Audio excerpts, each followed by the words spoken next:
नमस्कार, myself Abhinandan Pandey, assistant professor Dalai university. तो अभी जैसे कि हम यूपीएससी का जो एआईआर का रिजल्ट आया है 2024 का, उसका हम इंटरव्यू कर रहे हैं। इसी की कड़ी के बीच में आज हमारे बीच स्वाति शर्मा जी हैं, जिनका एआईआर 17 है। पहले तो आपको बधाई मैडम, और स्वागत भी है हमारे चैनल पर।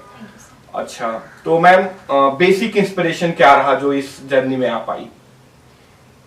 बेसिक इंस्पिरेशन तो मतलब एग्जाम के सिलेबस को देख के, फिर जब टीचर्स बताते हैं इस एग्जाम के बारे में, तो धीरे धीरे इस एग्जाम को सिलेबस को जाना, फिर उसके थ्रू आप क्या क्या सोसाइटी में चेंजेस ला सकते हैं वो जाना, और प्लस फिर मेरे बैकग्राउंड डिफेंस का रहा है, तो एक नेशन को सर्व करने की स्पिरिट स्टार्टिंग से रही है, और पेरेंट्स का बहुत साथ रहा है मुझे मोटिवेट करने में। जी।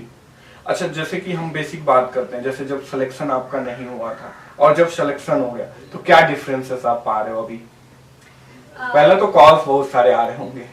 बहुत सारे कॉल्स आ रहे थे जब रिजल्ट देखते हैं, उसके बाद आई थिंक स्टार्टिंग के 2-3 दिन बहुत बिजी रहते हैं, सब घर आते हैं, आपको विश करते हैं, तो अच्छा लगता है। बट वही है कि साथ साथ एक अच्छी फील आती है कि पहले से एग्जाम के लिए प्रिपेयर कर रहे थे, आज उस एग्जाम के थ्रू कुछ अलग कर सकते हैं, दूसरों के लिए इंस्पिरेशन बन सकते हैं जी, तो ये एक चेंज आता है। अच्छा, जैसे अभी आप ये जर्नी थी, जब रिजल्ट आया तो उस समय की क्या फीलिंग्स थी, और आपने किसको सबसे पहले बताया कि मम्मी या पापा या कि रिजल्ट आ गया, पेरेंट्स को अपने किसको बताया, भाई ब्रदर किसको बताया? रिजल्ट्स जब आए दोपहर में, तो फिर मैंने सबसे पहले अपना रोल नंबर डाला, तो रोल नंबर डालने के बाद अपना नाम डाला ताकि मैं कंफर्म हो जाऊं। तो पहले तो विश्वास नहीं होता है थोड़े टाइम तक कि अपना ही रोल नंबर। 3-4 बार चेक किया होगा? बहुत 3-4 बार से, आई थिंक मैंने सेकेंड डे तक भी अपना रोल नंबर फिर से चेक किया कि बाय मिस्टेक कहीं इन्फॉर्मेशन गलत ना फैल जाए। फिर मैंने अपने फ्रेंड्स के बताया कि यही है ना, तो उनके भी मैसेजेस आ चुके थे कि हाँ तुम्हारा ही सिलेक्शन हुआ है, बट एक बार कंफर्मिटी होनी चाहिए खुद की तरफ से। ये हुआ, उसके बाद सबसे पहले मैंने अपनी मम्मी को बताया कि भाई घर पे थी, तो मेरी मम्मी का चेहरा, वो भी रोने लग गई, मेरे भी आंख में आंसू आ गए इतने दिनों की मेहनत के बाद। ऐसा एक्सपीरियंस था। अच्छा, जैसे आपका क्या बैकग्राउंड क्या था, मतलब कॉमर्स, साइंस, बीटेक क्या था, मतलब क्या ग्रेजुएशन कहाँ से था और क्या बैकग्राउंड थी, आप बता दो। मेरा 10th तक तो आर्मी पब्लिक स्कूल से हुआ है क्योंकि पापा डिफेंस में थे, तो उसके बाद मैंने 12th अपना ह्यूमैनिटीज से किया, जो कि मैंने जमशेदपुर से किया है, और मेरी ग्रेजुएशन भी बीए पॉलिटिकल साइंस ऑनर्स में हुई है, वो भी जमशेदपुर वुमेन्स कॉलेज से हुई है। जी, ये झारखंड वाला ना? हाँ जी जी। तो अभी जैसे वहाँ जामताड़ा वाली वेब सीरीज भी आई है उस पे। अच्छा, ये आप मेरे को मैडम बताओ कि जैसे अगर हम इसके प्रीलिम्स को लेके चले, तो प्रीलिम्स की तैयारी आपने कैसे की ओवरऑल?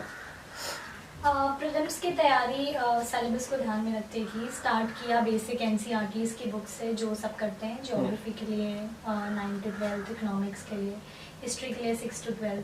सिमिलरली फिर मैं स्टैंडर्ड बुक्स पे आई, जो कि लक्ष्मीकांत हो गई, स्पेक्ट्रम हो गई, इन सबको पढ़ने के बाद फिर टेस्ट लगाएं। टेस्ट लगा के ये पता चला कि कौन सा एरिया स्ट्रॉन्ग है, कौन सा एरिया वीक है, उसको एनालिसिस करके उसके बाद पीवाईक्यूज का साथ लिया जी, तो इसी तरीके से तैयारी की जी। अच्छा मैडम, जैसे सीसैट होता है, तो सीसैट को लेके काफी बच्चों में कंफ्यूजन रहता है, तो सीसैट आपका जैसे आर्ट बैकग्राउंड था, तो सीसैट के लोग आपको कैसे तैयारी की? सीसैट के लिए सबसे पहले मैंने एक आर्यंत की बुक ली थी मैंने, फिर उसमें टॉपिक वाइज अपने अलग अलग चैप्टर्स को ये कर लिया था कि मुझे कौन से चैप्टर पे ज़्यादा वर्क करना है। सबसे पहले मैंने रीडिंग कॉम्प्रिहेंशन वाला पार्ट देखा, तो वो पार्ट मेरा अच्छा था, तो उसमें एक्यूरेसी लाने की कोशिश की। उसके बाद फिर मैंने देखा कि लॉजिकल रीजनिंग वाले क्वेश्चंस भी मुझसे कई हद तक हो जा रहे हैं, बट जो क्वांट वाला पार्ट होता है, पर्टिकुलरली मैथ्स जिसको हम कहते हैं, वो वाले पार्ट में थोड़े इश्यूज थे। तो अपने 2 अनसक्सेसफुल अटेम्प्ट्स के बाद मैंने फिर क्रैश कोर्स, ये तीसरा अटेम्प्ट था आपका? जी। उसके लिए मैंने फिर क्रैश कोर्स लिया, फिर उससे मेरी अंडरस्टैंडिंग और अच्छी हो गई। उसके बाद फिर मैंने अपने 3rd अटेम्प्ट में सीसैट क्लियर किया। अच्छा, ये जर्नी जो थी, ये कितने साल की जर्नी थी? जैसे अभी आपका जैसे आईआर 17 आया, तो ये कब से आपने प्रिपरेशन एग्जैक्टली स्टार्ट किया और अभी फाइनली आपका रिजल्ट 24 में हो गया? मैंने 2020 के मिड से अपनी प्रिपरेशन स्टार्ट की थी। उसके बाद 2 साल मैंने घर पे रह के सेल्फ स्टडी के थ्रू ही प्रिपेयर किया है। उसके बाद मैं 2022 के नवंबर में दिल्ली आई थी, तो फिर मैंने टेस्ट सीरीज़ ज्वाइन की थी, और मैं रेगुलर फिर टेस्ट देती थी कोचिंग इंस्टीट्यूट में भी, और मार्केट में भी बहुत सारे टेस्ट अवेलेबल हैं दिल्ली में, तो वो सबको लेके मैंने अपनी प्रिपरेशन को फिर 2024 तक जारी किया। अच्छा, अगर हम बेसिक जैसे GS 1 से लेके हम 4 तक आए, तो GS1 की आपकी पूरी क्या स्ट्रेटजी रही, या GS1 के लिए कौन कौन सी बुक्स आपने फॉलो किए, थोड़ा डिटेल में आप बताएंगे तो जो बच्चों के लिए हेल्पफुल हो जाएगा जो एस्पिरेंट तैयारी कर रहे हैं। GS1 के लिए हिस्ट्री वाले पोर्शन के लिए, आर्ट एंड कल्चर के लिए जो मैंने प्रीलिम्स के लिए पढ़ा था वही मैंने पढ़ा है, नितिन सिंघानिया और NCERTs। उसके बाद अगर हिस्ट्री के मॉडर्न हिस्ट्री की बात करें तो स्पेक्ट्रम पढ़ी है और Bipin Chandra history of modern India पढ़ी है। उसके बाद सोसाइटी के लिए मैंने NCERTs पे ही सोली फोकस किया है, और जो टॉपिक्स मेंशन है सिलेबस के उनके लिए मैंने 1 पेज 2 पेज नोट्स बनाए हैं। फॉर एग्जांपल कम्युनिज्म, ये सारे टॉपिक्स हैं उनके ऊपर। उसके बाद ज्योग्राफी के लिए मैंने NCERT से रेफर किया और GC लॉन्ग रेफर किया। GS2 की बात करें तो पॉलिटी के लिए, क्योंकि मेरा PSIR से ओवरलैप था तो वो कहीं ना कहीं हेल्पफुल रहा था। उसके बाद गवर्नेंस, सोशल जस्टिस वाला जो पोर्शन है उसके लिए मैंने बाजीराम की येलो बुक्स रेफर की थी, क्योंकि उसमें एक ऑर्गेनाइज्ड फॉर्म में सारा कंटेंट था। और इंटरनेशनल रिलेशंस की बात करें तो वो सेम हेल्प मुझे मेरे ऑप्शनल के कारण हो गई थी। GS3 की इकोनॉमी के लिए मैंने रमेश सिंह पढ़ी थी। उसके बाद कुछ टॉपिक्स होते हैं जैसे ई टेक्नोलॉजी, एग्रीकल्चर वाले पार्ट, इनके लिए इट्स इम्पोर्टेंट कि आप स्कीम्स वगैरह ये सब PIB से आप थोड़ा अगर डाल दें तो आपके आंसर्स में वैल्यू एडिशन हो जाता है। डेटा वगैरह बहुत इंपॉर्टेंट है इंडियन इकोनॉमी और अपडेटेड डाटा डालने पे थोड़ा इफेक्ट रहता है। बिल्कुल जी। और उसके बाद से साइट से थोड़ी ग्राफ्स वगैरह भी मिल जाते हैं, तो वो बार ग्राफ या फ्लो चार्ट आपको कोई मिल रहा है तो वो आप डालेंगे तो वो थोड़ा चेंज आता है आंसर में। साथ ही देखा जाए तो उसके बाद इंटरनल सिक्योरिटी की बात करें तो मैंने अशोक कुमार की बुक पढ़ी थी, जो कि उसके में से फिर मैंने अपने सेल्फ नोट्स बनाए थे। साइंस एंड टेक्नोलॉजी वाले पोर्शन के लिए भी मैंने कोई स्पेशल बुक रेफर नहीं की थी, मैंने हर टॉपिक को गूगल किया था। For example nano technology, biotechnology, ये हमारी गवर्नमेंट की साइट्स पे इसकी काफ़ी अच्छी इन्फॉर्मेशन अवेलेबल है। उसकी क्या इम्प्लीकेशंस है सोसाइटी में, क्या चैलेंजेस हैं, उनको ध्यान में रखते हुए अपने नोट्स बनाए थे। लास्टली डिजास्टर मैनेजमेंट वाले के लिए मैंने NDMA की जो PDF है उसमें ये चीज़ें काफ़ी अच्छी तरीके से दी हुई है कि डिजास्टर कहाँ है, कितने हद तक इंडिया को इम्पैक्ट करता है, और ये सब चीज़ें मैंने NDMA की गाइडलाइंस वाली PDF से कर ली थी। उसके बाद लास्टली GS4 के लिए मैंने लेक्सिकन की बुक रेफर की थी, और अपने मेंस के दौरान मैंने फोरम IS की रेड बुक से एग्जांपल्स और फ्लो चार्ट के लिए हेल्प ली थी। अच्छा, जैसे ये GS4 पेपर होता है एथिक्स वाला, तो इसमें क्वेश्चन थोड़ा सा प्रैक्टिकल बेस्ड आते हैं कि आप इस सिचुएशन में हो गए आप, तो ये वाले क्वेश्चंस क्या मतलब कहीं कोचिंग से हेल्पफुल हो पाते हैं या इसके आइडिया खुद से आते हैं, कैसे कर सकती है? GS4 में पार्ट B के स्टडीज का होता है, जिसमें आई थिंक जो हम सेक्शन A में पढ़ते हैं उसका एप्लीकेशन थ्योरी पार्ट करते हैं जी। तो अगर आप अगर किसी कोचिंग को रेफर नहीं करना चाहते हैं, मतलब कहीं आप कोर्स नहीं करना चाहते हैं, तो आप दो चीज़ें कर सकते हैं। या तो आप किसी मटेरियल को लेके पढ़ लें जी, क्योंकि कोचिंग इंस्टीट्यूट्स ने काफ़ी मटेरियल्स निकाले हुए हैं जो फ्रीली अवेलेबल हैं। हाँ। या तो दूसरी चीज़, आप किसी टॉपर की कॉपीज देख लीजिए जिनके GS4 में अच्छे नंबर आए हों, तो उससे एक आइडिया लग जाएगा कि आपकी क्वेश्चन की डिमांड को समझने में कैसे इम्पोर्टेंट है और कैसे हर क्वेश्चन के सब पार्ट्स को एड्रेस करना है जी। अच्छा, अभी जैसे जो एसए का पेपर है, तो एसए का पेपर एक तरह से थोड़ा फिलोसफिकल आ रहा है, तो एसए की आपने कैसे प्रिपरेशन की? एसए की प्रिपरेशन के लिए मैंने कुछ खास रेफर नहीं किया था, मैंने बस एक बुक आती है शुभ्रा रंजन नाम की एसए की, उससे थोड़ी हेल्प मिली थी कि उससे एसए स्टार्ट कैसे करते हैं, एग्जाम्पल्स वगैरह मैंने वहाँ से नोट डाउन कर लिए थे। दूसरी चीज़, जब मैं न्यूज़पेपर पढ़ती थी तो मैंने वहाँ से भी कुछ चीज़ें अपने डिजिटली एवरनोट पे सेव करती गई, तो वहाँ से मैंने एसए के एग्जाम्पल्स कलेक्ट कर लिए थे। तीसरा, एसए के लिए सिलेक्शन बहुत इंपॉर्टेंट है कि आप कौन सा टॉपिक लिख रहे हैं। एसए में हर टॉपिक की अंडरस्टैंडिंग होना बहुत इंपॉर्टेंट है, आपको अपनी अंडरस्टैंडिंग एसए में दिखानी है, ना कि एग्जाम्पल से उनको ओवरलोड करना है। तो ये 3-4 चीज़ें हैं जो एसए के लिए इंपॉर्टेंट है। बाकी आप एक टेस्ट सीरीज ज़रूर ज्वाइन करनी चाहिए एसए के लिए, उनको इवैल्यूएशन जो देते हैं वो भी थोड़ा मैटर करता है जी। अच्छा, अगर आपने बोला अभी पेपर की बात की, तो कौन सा पेपर ज़्यादा बेटर है, आपने कौन सा न्यूज़पेपर प्रेफर किया? मैंने स्टार्ट किया था द हिंदू से, उसके बाद मैंने इंडियन एक्सप्रेस पे स्विच कर लिया था। आई थिंक पेपर इन दोनों में से आप कोई भी पढ़ सकते हैं, बट इट इज़ इम्पोर्टेंट कि आप सिलेबस से मैच करते हुए उसको, लिंक करते हुए उसको पढ़ें। जी। अच्छा, अगर हम इंटरव्यू वाले सेक्शन पे आते हैं, तो इंटरव्यू के लिए आपने कैसे तैयारी की हम कह सकते हैं, और दूसरी चीज इंटरव्यू में जैसे किस तरह के क्वेश्चंस किए गए, अगर आपको कोई निकाल हो? इंटरव्यू की प्रिपरेशन के लिए मेरे पास थोड़ा सा कम टाइम था, तो मैंने 2-3 चीज़ें समझी है कि एक है कि करंट अफेयर्स का बहुत इंपॉर्टेंट रोल होता है। उस टाइम जो कुछ भी चीज़ें हो रही हैं उनके ऊपर आपकी अंडरस्टैंडिंग अच्छी होनी चाहिए कि अगर कुछ हो रहा है तो आप उसको कैसे सॉल्व करेंगे।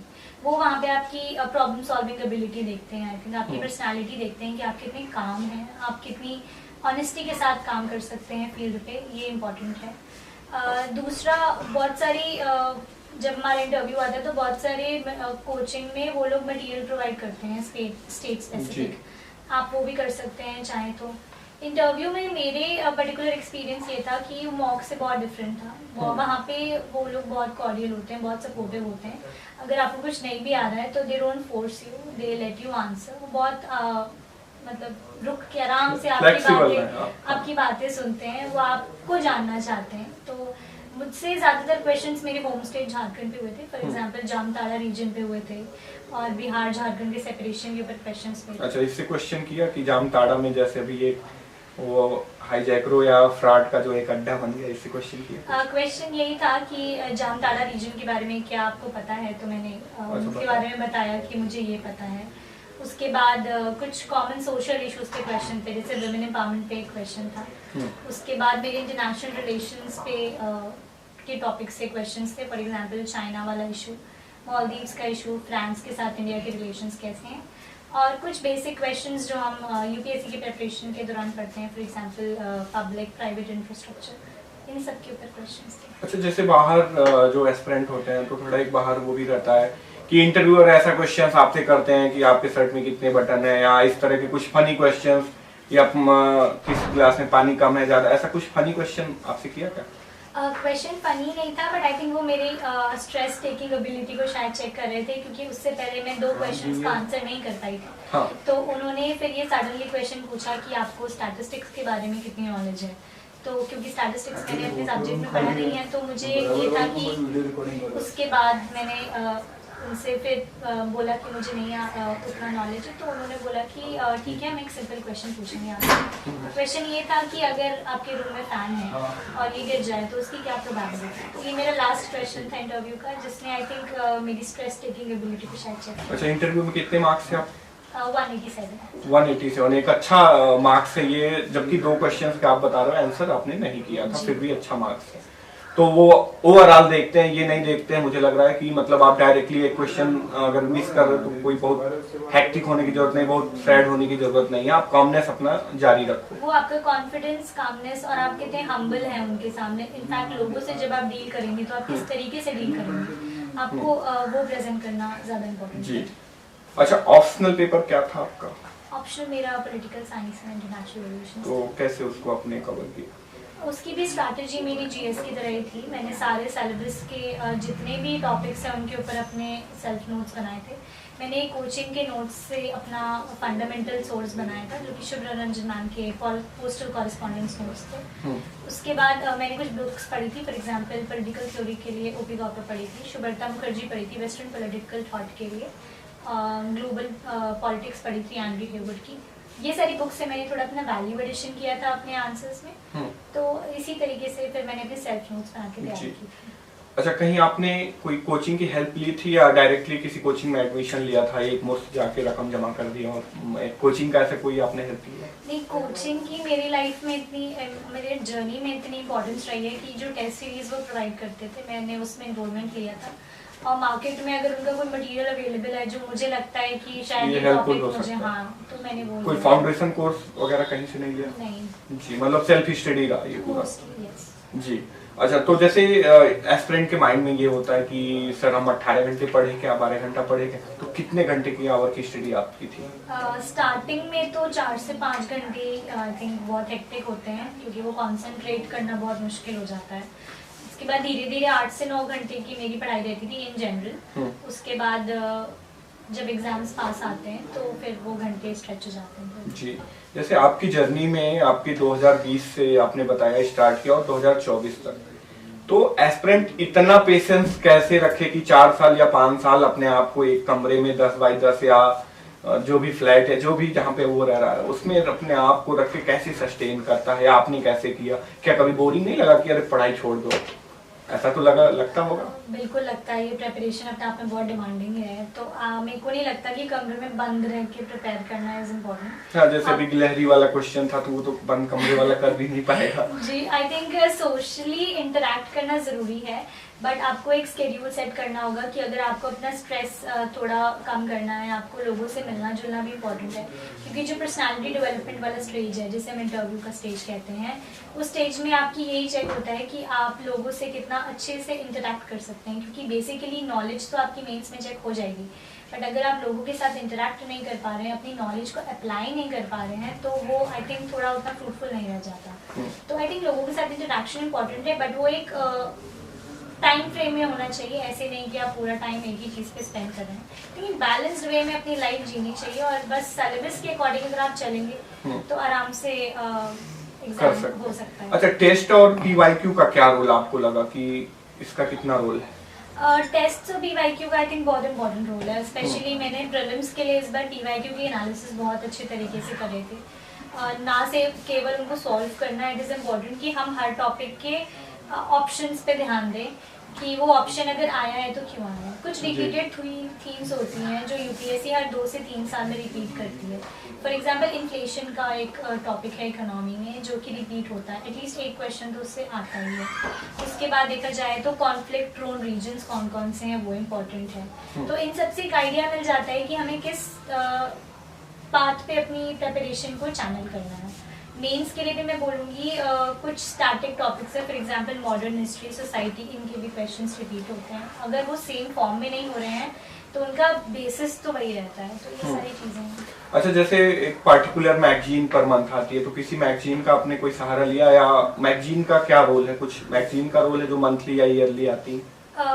न्यूज़पेपर्स को आई थिंक मंथली मैगजीन से आप सप्लीमेंट कर सकते हैं। मैंने विजन आईएएस की मंथली मैगजीन पढ़ी थी, जो आई थिंक ऑलमोस्ट हर बच्चा पढ़ता है यहाँ पे। हाँ।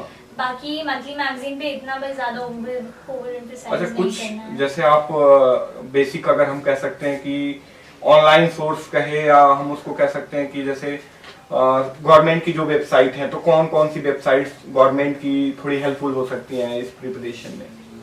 पीआईबी और पीआरएस वगैरह से आपको अगर वैल्यू एडिशन करना है तो वो कर सकते हैं।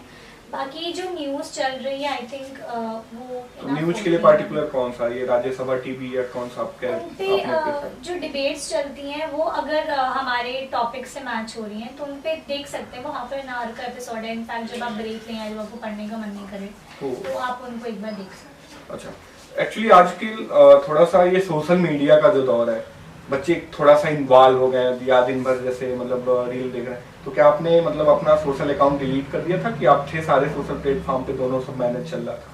नहीं, मेरे सिर्फ व्हाट्सएप और टेलीग्राम थे। मैंने स्टार्टिंग से किसी सोशल मीडिया को ज्वाइन नहीं किया था। बट ऐसा नहीं है कि आपको कर नहीं सकते ना, आई थिंक आपको अपनी प्रिपरेशन के थ्रू ऑनेस्ट रहना है। अगर आप उधर ऑनेस्टी दिखा रहे हैं तो आप फोकस्ड रहेंगे तो वो वर्क कर जाएगा। जी। अच्छा, कोई पॉइंट आपको लगता है कि शायद अभी हमारे इंटरव्यू में कवर नहीं हो पाया और वो लगता है कि आपको एस्पिरेंट को बताना चाहिए कि वो इनके लिए हेल्पफुल हो सकता है, तो या सजेशन के तौर पे आप एस्पिरेंट को क्या बता सकते हैं?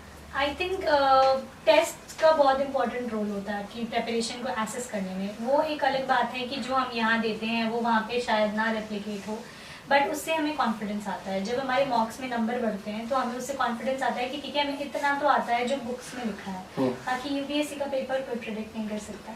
तो ये बात है कि टेस्ट की एक इम्पॉर्टेंस है। दूसरा, आई थिंक कॉन्फिडेंस एक बहुत इंपॉर्टेंट चीज़ है इस एग्ज़ाम के लिए। तीसरा, मैं चाहूँगी कि आप अपने टारगेट्स को सेट सही से करें और उनको अचीव करें, उससे आप प्रेपरेशन को अच्छा कर सकते हैं। Thank you so much. नमस्कार। इसी के साथ अगली कड़ी में फिर मुलाकात होगी।